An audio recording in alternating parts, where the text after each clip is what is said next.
안녕하세요. 아크입니다. 그럼 아크의 삼국지 라이브 해설쇼를 시작하도록 하겠습니다. 2015년에 내부자들이라는 영화에 그 영화 안에서 최고의 권력자였던 돈이 많은 어느 대기업 회장한테 이런 얘기를 했죠. 민중은 어차피 개돼지들이다. 개돼지들이 짖는 소리를 뭘 듣냐. 그냥 적당히 짖다 보면 알아서 할 거다. 이 얘기를 지금 삼국지연이 얘기를 하고 있는데, 그런 얘기들을 하는 건 결국은 지금 저 얘기가 이게 영화상의 얘기가 아니라 우리 사회에도 지금도 통용되는 말이잖아요. 현실 사회에서 저런 권력자들한테 우리가 받는 경우들이 대사상의 얘기가 아니라 우리 현실상의 얘기다라고 우리가 느끼니까 더 화가 났던 거고, 그리고 지금 현재도 반복되고 있고 이미 이 역사에서 또 많이 반복되었다고 생각해요. 소설 삼국지연의를 얘기하면서 이 개돼지에 대한 표현까지 얘기를 하는 이유는, 평범한 사람들이 모여서 하나의 나라를 이루는 곳을 우리가 국가라고 하죠. 그러면 필연적으로 지배자와 지배 집단, 지배층을 돕는 자들이 생기죠. 내부자들에는 백윤지 씨가 지배층을 돕는 자들이었죠. 부역자들이죠. 그죠? 반대로 그들에게 지배를 받는 우리 피지배민, 그러니까 우리가 있죠. 삼국지연의 그 첫 장에 이 얘기가 나와요. 환관, 외척, 나라가 어지럽고 도적이 출본하다. 이 얘기 제가 다시 한번 읽어줄 건데, 그 삼국지연이 첫 장에 담겨 있는 이 말이 중국에서 저 나라의 위정자, 정치를 하는 자들, 나간중이 지배층을 돕는 자로 무의식적으로, 관습적으로, 습관적으로 지배층이 그들을 위해서 민중인 우리 대중을 보는 그 방식, 형태, 생각, 인식, 그리고 대중을 교육, 세뇌시키는 방법이 저 안에 다 들어가 있다라고 저는 생각하거든요.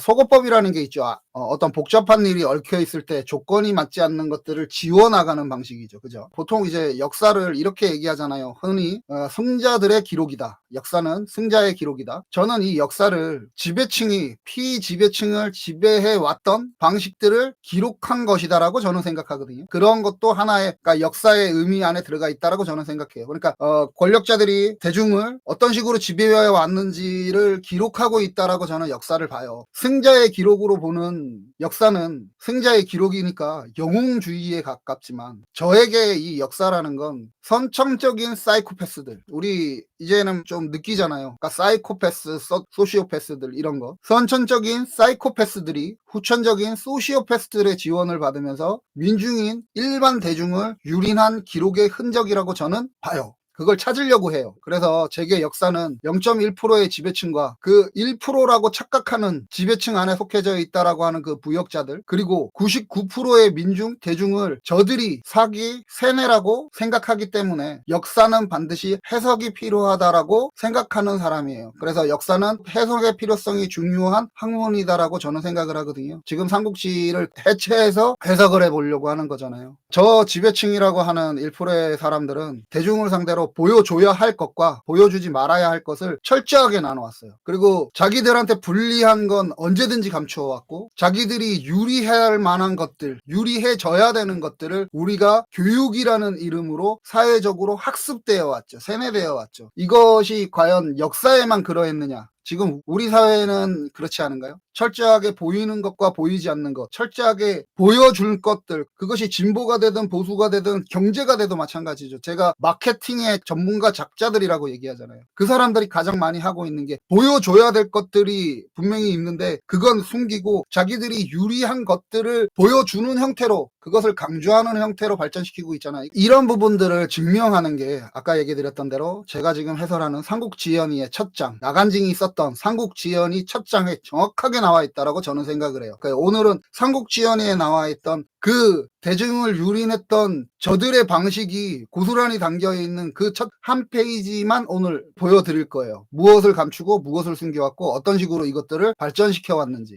오늘 저는 첫 장이 지배층의 역사고, 지배층의 역사 파트예요. 오늘 첫 장. 다음 첫 장 파트 2가 다음 황건적으로 이어지는 민중의 역사, 피지배층의 역사를 1, 2가 한 파트가 될 것 같아요. 그렇죠? 다음 주 수요일 날. 그러니까 그렇게 그냥 알고만 계시면 됩니다. 어쨌든 오늘 파트 1을 시작을 하는 거예요.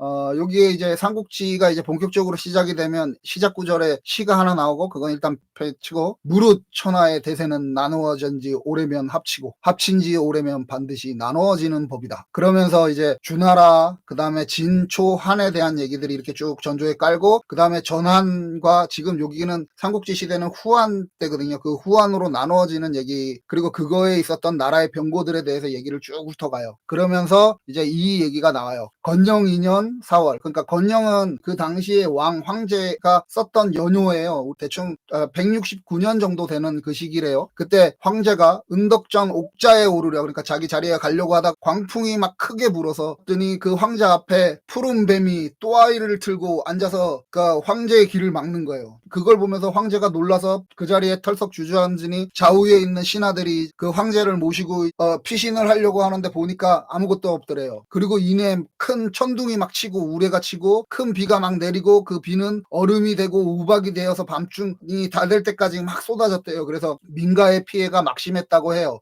천재지변이 일어난 거죠. 이런 일이 있고 건영 4년 2월 그러니까 대략 171년의 2년 후에는 낙양의 수도에 지진이 일어났고 또 바닷가에 큰 해일이 덮쳐서 뭐 쓰나미였던 것 같아요. 그러니까 그런 일이 있어서 많은 백성들이 바다에 쓸려 나가는 일이 있었대요. 그리고 6월엔 오능전에 거름은 구름이 끼고 7월에는 궁전에 무지개가 이렇게 떴대요. 그리고 광화원령 그러니까 후한 영제의 이제 세 번째 연호라 그래요. 178년 정도예요. 얘는 암탉이 변해서 수탉이 되고 내몽고에 있는 오원산이라는 산의 한쪽이 무너졌대요. 그러니까 이런 이제 천체지변이 몇 년에 걸쳐서 생기니까 이제 황제가 신하들한테 물어요. 그러니까 이게 왜 일어나는 일이냐라고. 이게 지금 삼국지연의 첫 장에 나오는 얘기예요. 그때 이제 의량이라고 하거든요. 질문에 답하는 고문관 또는 자문관 역을 하는 관리예요. 최홍이 말하길 무지개가 나타나고 암탉이 수탉으로 변하는 것은 외척과 한간의 무리들이 정사에 관여하기 때문입니다. 라고 하고 그거에 대해서 얘기를 하니까 이를 듣게 됐던 그러니까 십상시가 최홍을 모함해서 고향으로 쫓아버렸대요. 황제가 그 이제 십상시의 우두머리인 장량을 그러니까 아버지라고 부르면서 조정이 날로 어지러워지고 세상이 막 악독해져서 전국토의 도적대가 벌떼같이 일어난다. 이게 삼국지 페이지 첫 장에 들어가면 나오는 구절이에요. 이게 자 이제 청유의 학자인 채용이 간했는데 황제는 이걸 받아들이지 않는 이유가 그러니까 십상시들한테 이제 빠져서 그 아버지라고 부르면서 이제 조정이 어지러워지니 세상이 막 악독해지고 막 그래서 전국토의 도덕제가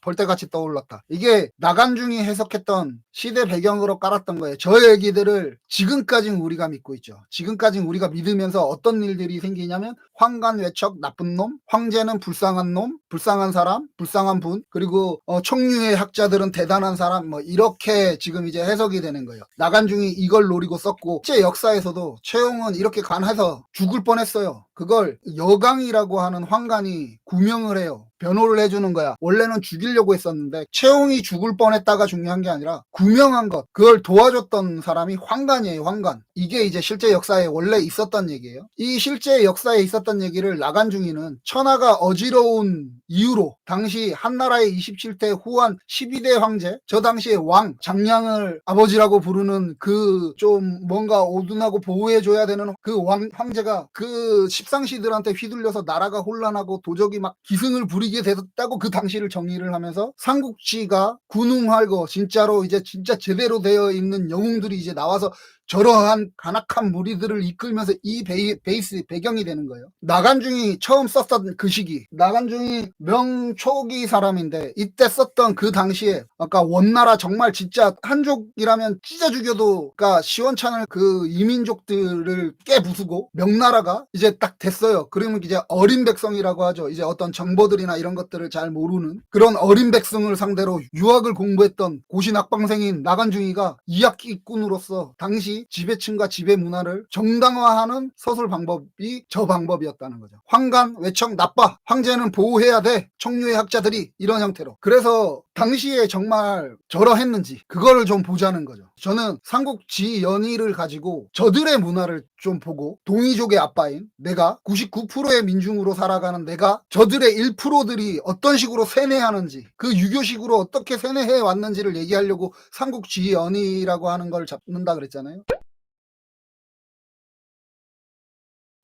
중국은 정말 찬란한 문화의 꽃이 피었다. 우리가 사대를 하는 이유를 강한 중국이라서 사대를 하는 게 아니래요. 명나라 이후에 청나라 넘어가면서 우리 성균관 학자들이 그 얘기를 했거든. 실제로 강한 대국이라서 저들을 존경하는 게 아니다. 저 찬란한 문화적 유산들이 있기 때문에 저들을 우리가 사대하는 거다라고 얘기를 했어요. 그 찬란한 문화라는 건 한 나라에서 이어지는 한족의 문화예요. 그 한족의 문화에서 빠질 수 없는 것들이 두 가지가 있는데요. 첫 번째가 한족이에요. 말 그대로 자기들. 그리고 그 다음엔 유교예요. 한족은 역사 이래 오랜 시간 동안 이민족의 지배를 받아왔던 그들을 하나로 뭉치는 그릇 같은 거예요. 그러니까 민족의 그릇 같은 거. 그리고 유교는 그들이 동아시아 넓게 보아 아시아 전체에 넓게 퍼지는 그들의 문화를 동화시키게 만들어가는 정신이었던 거예요. 이게 한족, 그들이 말하는 한족의 문화. 그러니까 중국의 전통 문화의 두 가지 축이에요. 맥락이고. 저는 그렇게 생각합니다. 이게 한 나라를 이어왔던 민족, 한 나라의 정신을 이어왔던 그들 민족, 한족은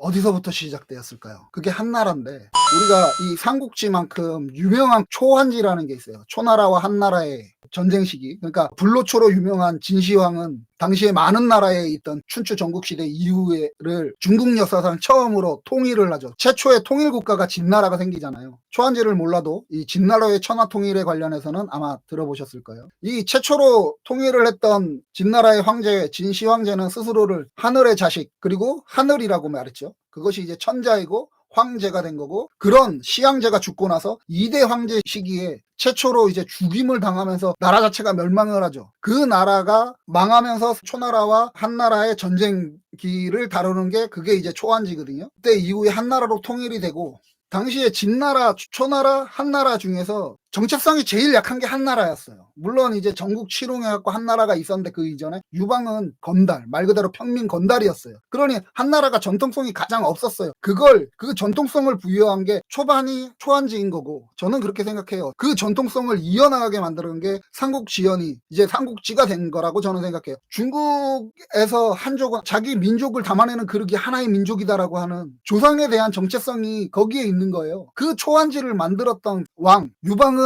평민이에요. 평민이라고 하기에도 웃긴 게 평민이긴 한데 거의 기록들을 보면 그냥 시정 건달에 가까워요. 그러니까 시정상에 우리가 밖에 나가는 건달들이라고, 건달들. 그 중에 한 명이 그 유방이었어요. 그게 이제 세력을 만들면서 이거 뭐 가갖고 뭐 만리장성 뭐 짜고 짜고 이런 것들 얘기 나오잖아요. 중국사 첫 통일을 만들었던 그 진나라를 깨부수고, 황후, 여기서 나오는 황후는 전국시대부터 아주 유명했던 가문이에요. 초나라라고 하는 그 나라 자체도 유명했던 나라고, 그리고 거기에서 장군가에 있었던 아주 뿌리 깊은 귀족이었다고, 이 황후라는 사람이. 그러니까 이 한나라는 이런 거죠. 이 개념이 이렇게 되는 거지. 유방은 미천한 자, 진의 2세 황제는 하늘이 내린 자, 황후랑 같이 없앴고, 황후는 전통적인 초나라의 귀족, 그리고 미천한 자가 이들을 무너뜨리면서 만든 게 한나라예요. 그러니까 한나라 자체가 보면은 전통성이 없잖아. 한나라도 전통성이 없고 유방을 떠받치는 지지 기반 자체도 전통성이라는 게 아예 없어요. 그잖아요. 건달인데 뭐. 그리고 무엇보다 항고조인 유방이 대중들의 지지를 받는 이유 중에 하나가 이거였거든요. 진나라가 법가를 받아들였어요. 나라의 운영의 지배가 체계, 국가의 체계로 가져간 거예요. 국가가 운영되는 시스템인 거지, 법을 가지고. 근데 이걸 유방이 사람들한테 인기를 얻으면서 뭘 했냐면 약법산장이라 그래요. 사람을 죽이면 사형하고, 다치게 한 자는 처벌하고, 물건을 훔친다를 처벌한다. 딱 요거 세 가지로만 딱 정리해버렸거든. 진나라가 세웠던 국가 체계인 법률을 완전히 무너뜨리고 없애버린 거야. 그리고 딱 세 가지로 이제 통일을 시킨 거야. 어쩌다 보니 중국을 통일을 하기는 했는데 자기는 자기 스스로가 정당성이 없고 국가의 운영체제인 법은 무너뜨려 놨고 힘은 있는데 국가가 운영될 만한 지배적인 제도나 어떤 문화들이 없는 거예요. 이 상태가 지금. 그러니까 어떻게 했어요? 분명히 진나라는 힘이 있었지만 이대를 못 넘겼고, 그 진을 무너뜨렸던 초의 폐왕 역시 힘은 있는데 자신들이 무너뜨려 놨잖아요. 아까 힘 가지고는 해결이 안 되는 무언가가 그 안에서 갑자기 딱 튀어나온 거야. 그때 돌파구가 된 것이 정신, 인의, 그러니까 사람이 사람으로서의 도리를 지키는 그걸 본으로 하는 유학을 정치 체계로 가져와요. 그러니까 어떻게 보면 이 당시 법 체계를 무너뜨리고 정신의 세계를 가져오면서 사회 제도를 변화시키는 진보적인 변화를 이루어낸 거죠. 이게 이제 유방이 세운 한나라인 개념인 거고. 근데 유방 자체는 유학과 유학자들을 되게 싫어했대요. 고지식하다고. 그런데 어쨌든 국가의 운영 체제로서, 그러니까 지배 체제로 유학자들이 내민 손을 같이 잡는 거죠. 그러면서 법가를 중심으로 하는 진나라에서는 한 마을에 범죄자가 생기면 국가에서 법으로 이를 제어했는데, 육아를 받아들인 한나라에서는 인간이 아닌 자, 도리를 벗어난 자, 마을에서 범죄자가 되어 제어하는 나라가 된 거예요. 근데 유교적인 측면에서 잘 생각해보면 이 유방이나 유방을 받들고 있던 당시의 그 지배 세력들은 가장 유학의 도리에 맞지 않는 집단들이었어요. 유방이 건달이잖아요.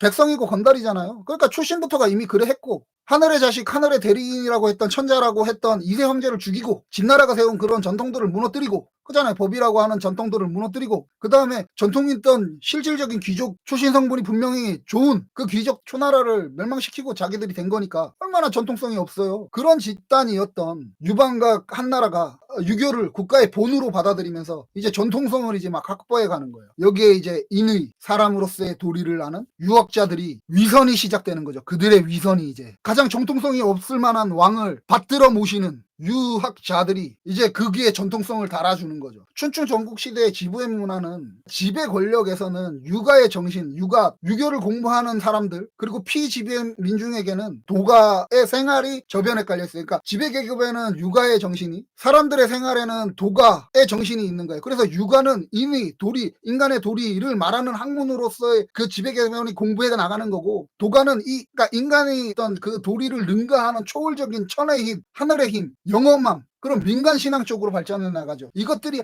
합치되는 거예요. 그걸 정권의 핵심 세력인 유가에서, 당시에 이제 한나라 때 이제 유가가 받아들여지거든요. 그 받아들이면서 권력과 영합하고 이 인의를 넘어서는 천의 뜻을 가진 도가와 합치하면서 권력을 다져나가요. 이게 유교식 사고에서의 권력이에요. 그러니까 자기들이 지켜야 하는 인의를 무시해 가면서 400여 년 이어와서 이제 후한 말기의 삼국시 시대가 된 거예요.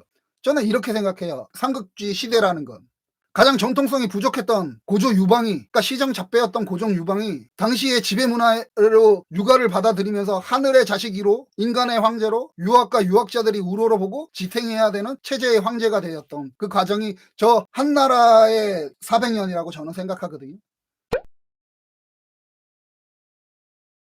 이제 이 후한 말기에 이제 태학을 중심으로 자기들끼리를 자기는 막 청유라 그랬어요. 그러니까 태학을 중심으로 한 유학자 출신의 관료들이나 그 공부하는 유생들이 자기들을 청유라 그랬어요. 그리고 상대는 외척, 황간 이런 애들을 유학의 도리에 벗어난 자들이라고 해서 탕유라고 했거든요. 저런 그 탕유의 황제를 받들고 이어왔던 유학의 자들이 구분을 짓는 거야. 이제 400년이 지나고 나서 이제 저것들은 탕유야, 나는 이제 청유야, 나는 올바라. 한종의 그 나간중이 핍박이나 이런 것들 원나라에 막 쌓여있던 그 명나라 초기에 자랑스러운 한족의 영웅들을 한족이었던 민중이와 대중을 향해서 저런 첩장을 쓴 거예요. 외척과 한간이 득세하여 황제를 지멋대로 하려고 하니 백성이 도적이 되는 난세가 열렸. 난세. 백성이 도적이 되는 난세가 열렸대. 과연 진짜 그랬을까요?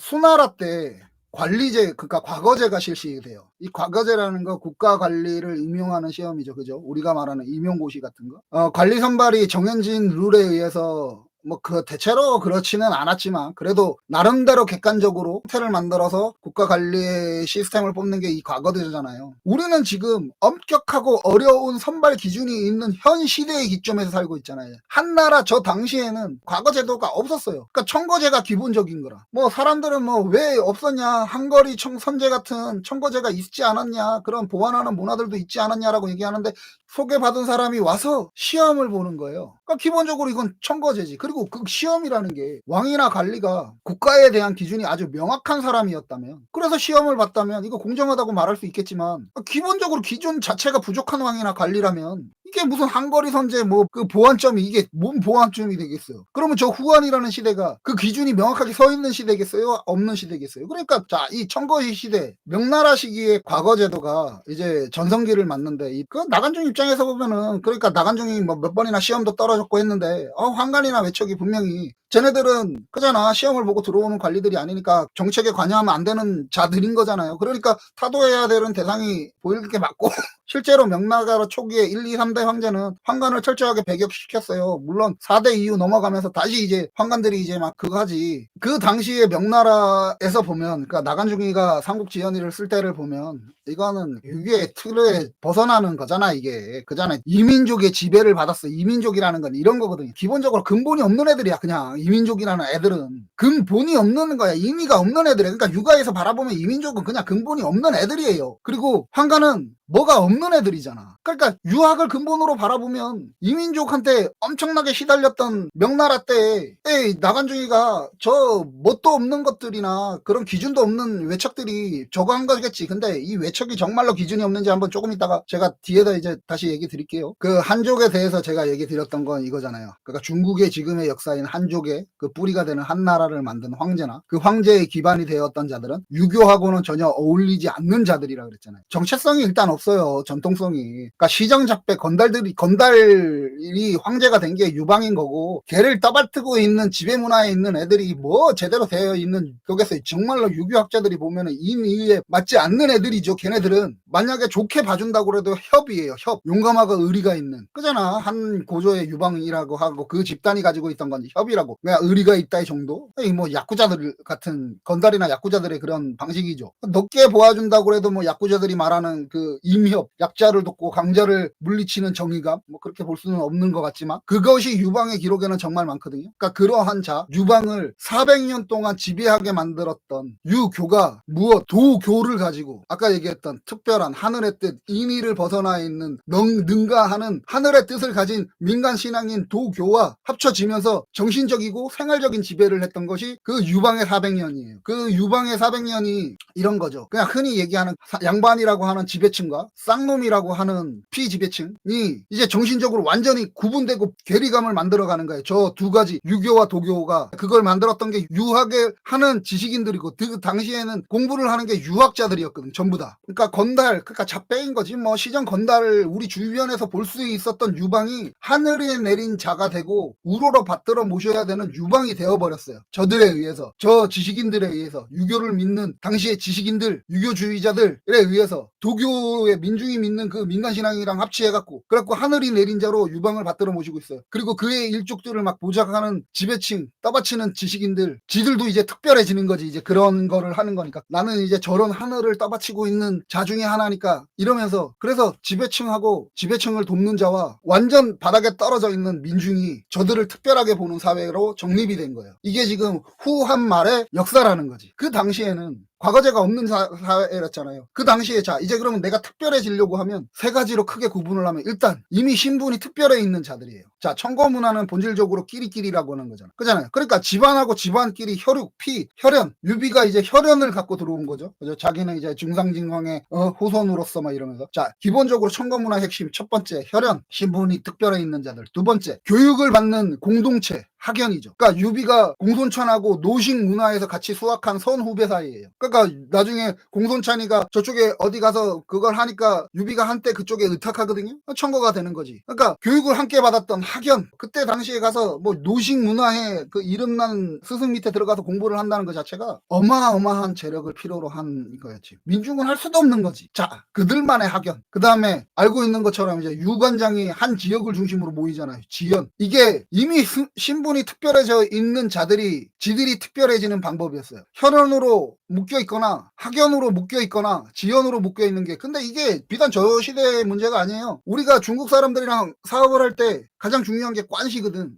그렇게 엮여 있는 관계인 거죠. 그게 그 특유의 문화로 내려와서 지금까지도 있는 거예요. 자, 특별해져 있는 애들이 자기들이 특별함을 증명하는 방법은 그거였어요. 그리고 유비하고 그 학연이라는 거, 뭔가 공부를 막 열심히 했을 것 같죠. 그 삼국지에 보면 그거 나오거든. 유비랑 공손찬 맨날 놀러 다닌다고. 공부 안 했다고. 걔네들만이 아니에요. 공부를 안 했어. 별로 안 하는 애들도 이렇게 엮여 있으면 그냥 가요. 이게 특별한 그들만의 리그에 있는 거예요. 이게 첫 번째 방법이에요. 두 번째 방법은 나한테 재산이 아주 많거나 내가 또는 아주 어여쁜 자식이 있어서 황제한테 보내는 거예요. 또는 이제 권력자들한테 보내는 거예요. 아까 얘기했던 게 상류층의 지배층에 있는 거라면 그 지배층 언저리에 있는 애들, 그러니까 이제 상인으로서 좀 이제 저거 했던 애들이나 그런 애들이었겠죠. 좀 이제 망한 뭐 양반가에 있는 사람들. 그러니까 자기 자식을 보내거나 황제의 외척이 되는 거예요. 외척이 되는 거. 청거문화잖아 기본적으로. 아까 한거리 성제 얘기 드렸잖아요. 시험을 본다 하는데 추천을 받은 애들을 대상으로 해서 시험을 보는데 그 추천하는 애들이 이게 딴 데가 있는 후한 말이라면 그게 제대로 됐겠냐. 그게 무슨 추천제지 그게 무슨 저거냐고. 그러니까 지들끼리 하는데 그 지들끼리 하는 그들만의 리그 바깥에서 나도 국가를 운영하는 어떤 형태로 관리로 들어갈 수 있는 방법은 두 번째, 어여쁜 자식이나 재산을 황제나 그 권력자들한테 받아서 보내는 거예요. 이게 이제 흔히 말하는 매간 매직이나, 그죠? 매간, 관직을 사고 팔거나 또는 외척이 되는 거예요. 그래서 민중 중에서 그 어여쁜 애가 있으면 돈 주고 사오든 훔쳐서 오든 업어와서 우리 가문의 사람으로 만들어서 황제한테 헌납하기도 했어요. 이게 나중에 이제 조금 있다가 이제 양기 문제 나오면서 얘기할 건데 이런 시대예요. 아니면 자기의 소중한 것을 버리는 거죠. 이게 황간이에요. 내가 먹고 살든 어쨌든 어떻게든 하려 그러면 그 특별한 지들끼리 그 지연 학연 혈연으로 묶여 있는 관계가 아니라면 할 수 있는 방법이 없었어요. 그러니까 내 자식이 어여쁜 자식을 팔거나 아니면 내 재산을 주거나 아니면 내 소중한 어떤 그러니까 것을 잃으면서 들어가야 되는 거지. 이런 시대였어요. 이런 시대. 이런 시대에서 지금 얘기했던 난세 삼국지 시대 바로 앞전의 역사 에 대해서 이제 얘기하면 나간중은 지금 이 삼국지에서 들어와서 그 얘기를 하잖아요. 십상시에 휘둘리는 아둔한 황제로 보이는 저 연민이 느껴지는 황제 제27대 영제 황제를 위해서 황간 십상시를 압이라고 부르는 이 어리석음에 대해서 얘기를 하면서 난세가 열렸다 그랬잖아요. 그 영제 앞에 황제가 26대 황제가 환제라고 하는 사람이거든. 이 당시에 외척으로 양기라는 대장군이 있었어요. 양기라는 자가 외척으로 아주 저거거든. 이 양기 집안이 어떤 집안이냐면 고모가 후한의 최후의 명군이라고 하는 18대 황제 후궁이었어요. 그리고 19대 황제 화제의 생모였던 공의황후, 이 고모가 그런 사람이었고 아버지는 대장군이에요. 양상이라고 하는 대장군. 그리고 여동생 1은 23대 황제 순제 황제의 황후가 되는 순열황후예요. 그리고 여동생 2는 26대 환제, 지금 십상시를 아버지라고 부르는 그 황제 바로 위에 때 26대 황제 환제의 의현황후예요. 그러니까 이 양기가 얼마나 대단한 외척이에요. 얼마나 대단한 권세를 누렸겠어요. 이 양기가 23대 황제 순제 때 여동생 순열왕후가 그 힘으로 이제 아버지에 이어 이제 대장군이 되고 24대가 이제 그 2살짜리 황제가 잠깐 되고 죽어버려요. 그리고 다시 세웠던 25대 황제 질제라고 하는 황제가 있는데 이 말을 안 들으니까 독을 써버려서 죽어버려요. 이 양기가 진짜 나는 새도 떨어뜨리는 정도의 인물이죠. 근데 웃긴 게 이 환제 때 이 양기가 죽거든요. 그러니까 죽임을 당하는 게 아니라 자살해서 죽는데 그 순열왕후가 죽으면서 정권을 이양을 시켜요. 의영왕후가 갑자기 죽어버려. 그러니까 얘가 양기가 이제 자기 처하고 이제 모의를 하는 거지. 이제 이러다가 이제 권력에서 떨어질까봐. 그래서 그 양씨 여식을 거짓으로 받아들여서 그걸 이제 황제한테 이렇게 보내거든요. 그래 황제가 좋아했대요. 근데 이 황제한테 보냈던 이 양씨 여식 이제 자기 집안에 이제 여식이라고 보냈는데 그게 아내 처가 쪽에 또 다른 이름의 양기라고 하는 애가 재혼을 했던 선씨라고 하는 부인이 있었는데 그 딸이 등맹이라고 아주 예쁜 아이가 있었대요. 걔가 예쁘고 황제가 좋아할 만하니까 황제도 여자를 좋아했고 영제도 여자를 좋아했거든. 26대 27대 전부 다 여자를 좋아했거든요. 그러니까 걔를 이제 양씨로 바꿔갖고 이제 자기 집안 사람인 것처럼 황제의 후궁으로 바치는데 그러면서 이제 이 선씨라는 사람이 그 비밀을 알고 있으니까 얘를 죽이려다가 잘못해서 못 죽이고 그 선씨가 도망을 가서 황제한테 고해 바쳐요. 어떻게 갔는지 모르겠어. 그렇게 황궁에 들어가기가 편했나. 아무튼 역사의 기록은 그렇게 돼 있어요. 그 사람이 가서 황제한테 고변을 한다고. 내가 죽을 뻔했는데 지금 당신한테 후궁으로 가 있는 걔가 원래 내 자식인데 이미 등이다. 원래 양이 아니다. 그러면서 막 그 고변을 해요. 그러니까 이제 이 환제는 어렸을 때부터 보통 13세, 14세 때 황제가 되는 거야. 이 시기가요. 그때서부터 이제 짓눌려 왔잖아요. 그러니까 양씨를 황간이랑 모의를 해서 저 당시에 황간은 무를 다 했어요. 그러니까 문도 열심히 했던 애들이 있고 무도 열심히 했던 애들이 있어요. 황간이 황제랑 공모를 해서 그 양기의 세력을 숙청을 해버린단 말이지. 황간이랑 벌써 지금 몇 대부터 시작을 해서 그잖아요. 황후가 2명이나 배출됐던 양씨 집안에 누구 하나 뭘 할 수 없는 그걸 황제랑 황간이랑 숙청을 했어요. 그리고 또 지위도 대장군이야. 그걸 숙청을 했다고. 그러니까 이게 되게 어마어마하잖아요. 기록에는 유학자들의 기록에는 이렇게 나와요. 대환관의 시대가 열리는 거야. 십상시의 시대가. 그것 때문에 환제 양기를 그렇게 몰아내서.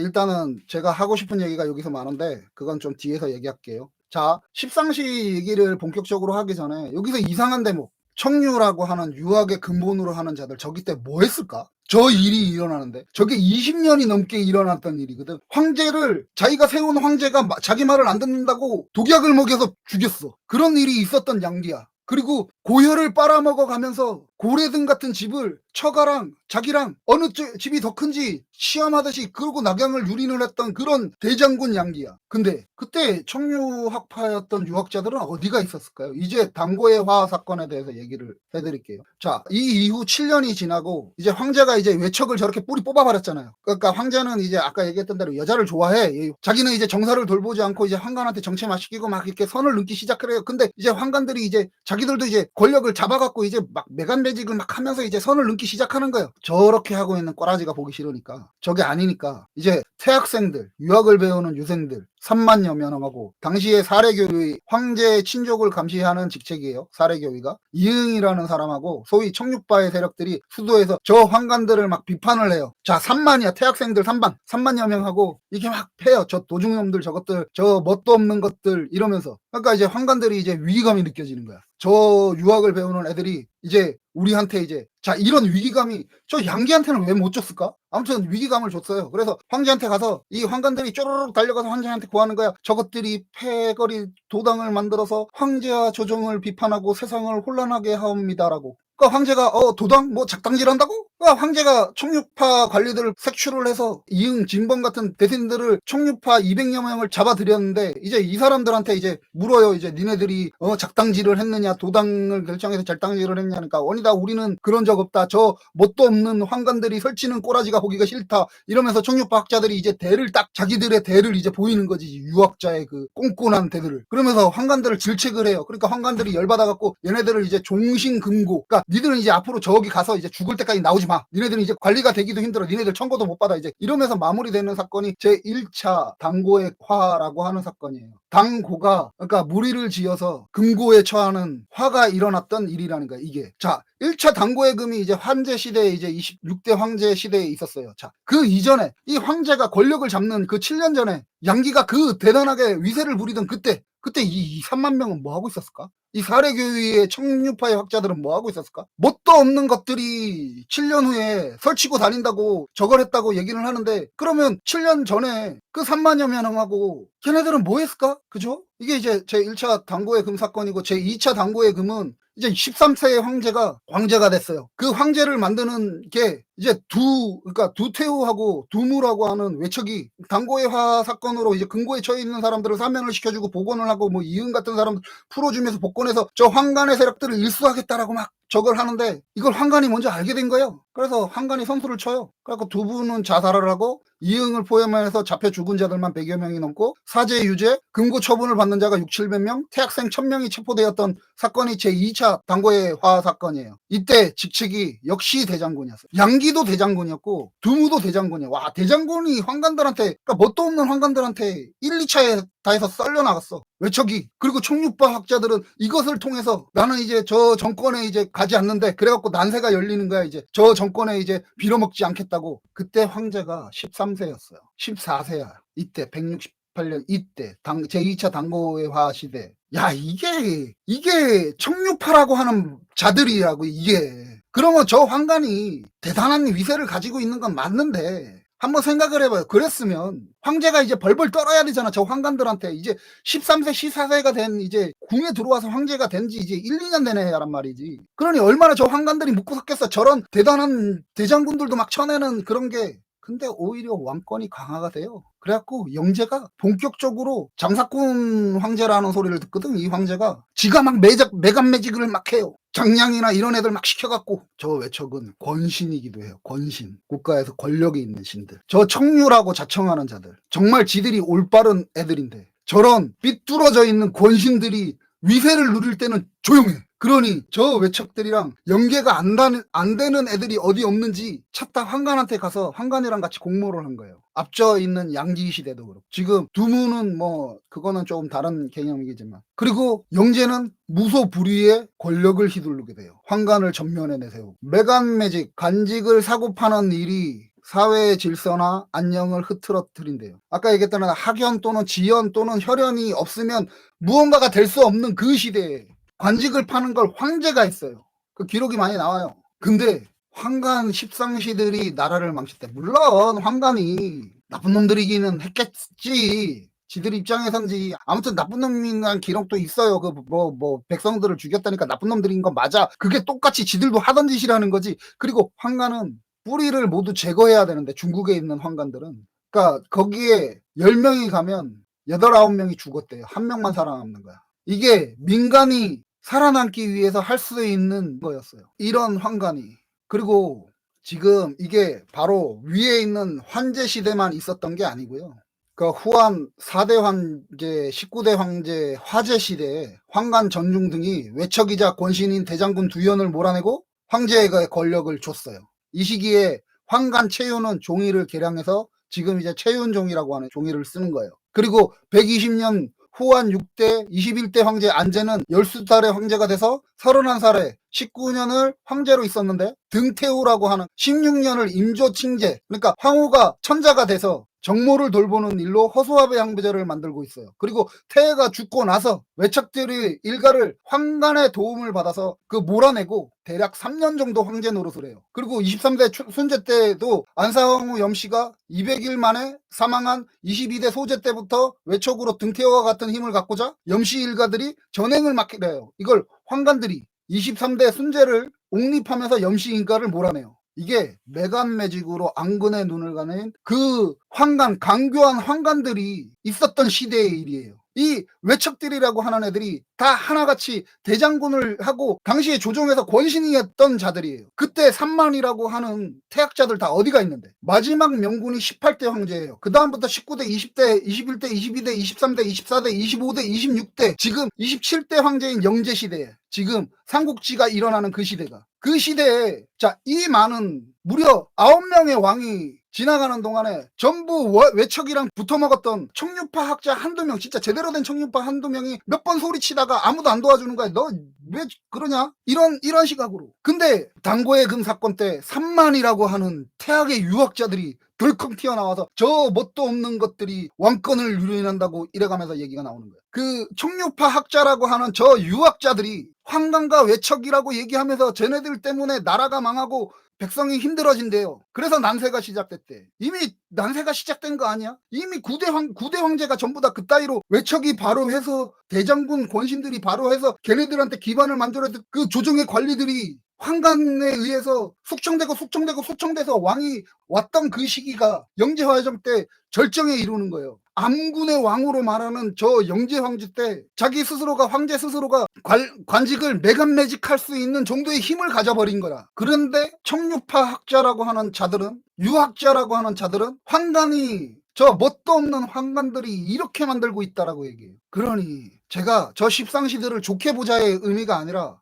나간중이 갖고 있는 그 기본적인 문화, 그 문화가 갖고 있는 이 삼국지라고 하는 틀 자체가 얼마나 저 말도 안 되는 거냐는 거죠. 다시 돌아가서 유방은 시정잡배해요. 그런 애들의 권력 기반을 유교에서 틀을 잡아준 거예요. 그 유교학자들이 머리를 써서 도가의 그 신성한 인의를 능가하는 그 영험한 어떤 힘을 거기에다가 민중의 사상을 거기다 접목을 시켜서 황제를 저 위에다 떠받들고 그 황제를 떠받들고 있는 자기들 역시 민중에게서 떠받들어지고 지금 이것만 봐도 이게 18대 후한의 마지막 명군이라고 하는 18대 황제 이후에 88년에 이제 황건의 난이 나니까 184년까지 무려 100년 동안 이어져 있던 권력자들이 그리고 대장군이 지들 편한 황제를 세웠다가 죽였다가 하는 과정에서 황간들이 거기에 그거 니네들을 쫓아내고 오면서 황제를 지켜왔던 그 시간의 역사였는데 100년이라는 시간 동안이 근데 그때부터 황간이 발효할 기회를 줬다고 해석하는 게 유학자들이에요. 역사를 기록하는 유학의 시각을 갖고 있는 자들의 시각이라고. 저 황간 저 외척들은 줄기청개 어디선가 고열을 지어짰대요. 그 고열은 선출식이 아닌 추천을 받아야 했던 당시의 관리들이 또 어딘가에서 쥐어짜서 그들에게 갖다 바쳤던 거라고. 그러면 저 지배층 계층을 이루었던 저 3만의 태학의 3만의 유학자들, 저 당고의 금에 일시에 나와서 한간 저 뭣도 없는 것들한테 덤벼들었다는 그 자들은 여기에서 빠져나갈 수 있을까요? 저 당시에는 시험을 보던 시대가 아니에요. 과거제가 없어요. 국민이 우리는 선출하는 시대를 살고 있잖아요. 우리는 국민이 선출하는 대표잖아. 근데 선출되지 않았던 권력이 권력을 탐하는 걸 우리가 용서할 수 없잖아요. 근데 저 당시에는 선출되지 않았던 추천을 받았던 지들끼리만의 국가였다고. 그런 나라가 한 나라였어요. 왕이 스스로 매간매직을 했어요. 그걸 환관들한테 시켰다고. 십상시를 압이라고 부르는 멍청한 영재, 이게 나간중이 후대의 유학자들, 기록하는 자들, 지식인들이 역사를 만들어 왔던 방식이에요. 그잖아요. 그냥 단순하게 환관이 나쁘기만 해 보이나요? 이렇게 보는데도 그냥 저 정도면 망하는 게 나은 나라였던 거예요. 진보적인 관점에서 유교가 나라의 운영체제가 돼서 400년 동안 그만큼 권력자들을 위한 형태가 꺼내지던 기반을 만드는 거예요. 저런 것들이 이상하지 보이지 않는 사회를, 시대를. 그게 한족의 문화고 그것이 우리한테 넘어와서 작은 소중화인 조선에 넘어와서 그 문화가 만들어진 거야. 그 문화가.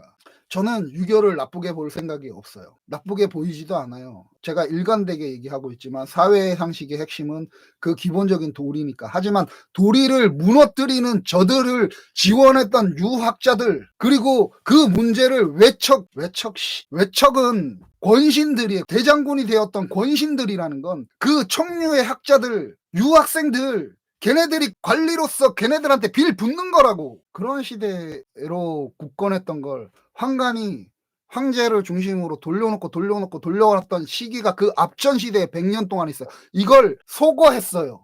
왜? 십상시는 나빠야 하니까, 황간은 나빠야 하니까 그걸 소거시켜버렸어요. 그냥 역사에서 없는 것처럼 되어 있었어. 자료를 찾지 않으면 찾을 수 없는 형태로 만들어놨어. 그리고 그걸 가르쳤어요. 민중들한테. 저 황간들의 그때 청류라고 말하는 유학자들은 뭘 했는데, 저때 망했어고 저때 개조됐어야 하는 정신들이 2000년까지 이어져 오는 거예요. 지금 이제 2024년에 지금까지. 저게 민중의 시각에서 바라보면 저들이 올바라 보이나요? 유교는 도리예요. 인간으로서 도리를 얘기해요. 여기에 인간으로서의 도리가 어디에 보여요? 뭣도 없는 애들을 무시한 저 청류라고 자만하는 자들의 건방진 모습만 보여요. 저는 이게 진짜 똥 묻은 개가 겨 묻은 개를 탓하는 거 아닐까요? 아직도 십상시가 나쁘게만 보이나요? 나쁜 자들 맞아요. 나쁜 짓도 많이 했어요. 그거 나쁘지 않다라고 얘기하지 않아요. 하지만 좀 그런 부분이 좀 없지 않아요. 그래서 황간에 대해서 다시 좀 봐야 되지 않을까 싶어요. 저는 영웅을 재해석하고 싶은 생각이 단 하나도 없다 그랬잖아요.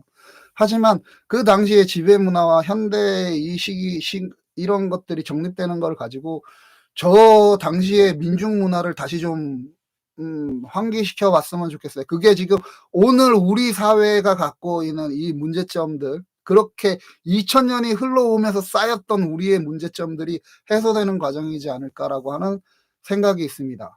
삼국지연의의 마지막 문장, 황제가 장량을 믿어서 아버지라고 불렀다. 조정은 날로 글러져 갔고 세상 사람들의 마음이 어지러워져서 도적이 벌떼같이 일어났다. 저 나간 중에 저 시대를 논하는 마지막 문장이죠. 다음에 이제 바로 황건에 대한 얘기가 나오니까 정말로 이렇게 보여요. 정말 황제가 압이라고 장량을 믿어서일까요? 아니면 그런 세상을 살도록 내버려둔 저 빌어먹을 청류의 학자들, 아니 황제 자치가 저 따위로 살기를 위해서 그런 체제를 만들어 갔던 걸로 보이나요? 그럼 저들에게 수탈이 대상이 되었던 민중이 과연 무엇을 잘못하고 있을까요? 예전에 얘기 드렸던 대로 동의관상국지라는 소설을 제가 이 작품을 쓰려고 하면서 그때 이런 기록을 남겨놓은 게 있어요. 이게 이제 제 마지막 저건 것 같은데, 저 작것들이 밥을 내놓으라 한다. 저 개 같은 것, 여기 좀 섞여 있습니다. 그 당시엔 제가 좀 이렇게 많이 좀 뻗쳐 있어서 저 작것들이 밥을 내어 놓으라 한다. 저 개 같은 것들이 아이를 내놓으라 한다. 아, 이제 곧 빌어먹을 이 목숨이겠구나. 어쩌냐, 버러지 같은 팔자가 그러한 것을. 이게 그때 당시에 제가 대충 적어놓고 기록해놨던 거예요. 동의관 삼국지. 시대가 그런 거예요. 위정자라고 얘기하는, 정치를 하는 또는 지배 체계를 갖추는, 지배 체계라는 건 효율적으로 피지배자들한테 지배를 공고히 하기 위한 방법입니다. 저 당시와 지금 우리는 무엇이 다를까요? 또 무엇이 달라졌을까요? 다음 편에는 황건의 난 하도록 하겠습니다. 오늘 어떠셨나요? 좋으셨다면 구독과 좋아요 부탁드립니다.